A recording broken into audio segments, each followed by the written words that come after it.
You're watching K News HD.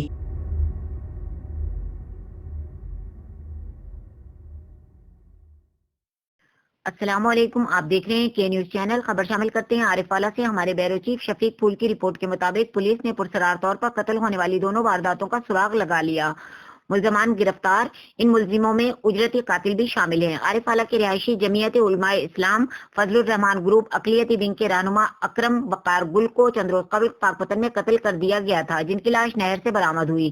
مقتول پاکپتن میں تاش پر جوا کھیلتا تھا۔ ہارنے والے جواری کاشف حسین اور کاشی بیمار بیوی کے علاج کے لیے رقم مانگی۔ انکار پر ملزم نے فون کر کے اسے بہانے سے پاکپتن بلایا اور چھری کے وار کر کے قتل کر دیا۔ ڈی ایس پی انویسٹیگیشن محمد اکرم نے نواحی گاؤں 72 EB میں چند روز قبل نامعلوم افراد نے گھر میں گھس کر فائرنگ کر کے منظور نامی شخص کو قتل کر دیا۔ پولیس نے تفتیش شروع کی۔ انکشاف ہوا کہ مقتول کو مخالفین نے اجرتی قاتلوں کے ذریعے قتل کروایا ہے۔ ڈی ایس پی فیاض ملزمان مقتول کے قریبی عزیز ہیں۔ اجرتی قاتلوں میں تنویر، محمد دین اور لطیف شامل ہیں۔ پولیس نے قتل کرانے میں ملوث ملزمان عابد حسین، مختار احمد، ساجد فاروق اور بابر کو بھی حراست میں لے لیا۔ D S P Fayaz press conference میں ایس ایچ او تھانہ صدر رائے خضر حیات، ایس ایچ او تھانہ سٹی انسپکٹر کمال ناصر اور ایس ایچ او تھانہ فرید نگر ملک ندیم ارشد بھی موجود تھے۔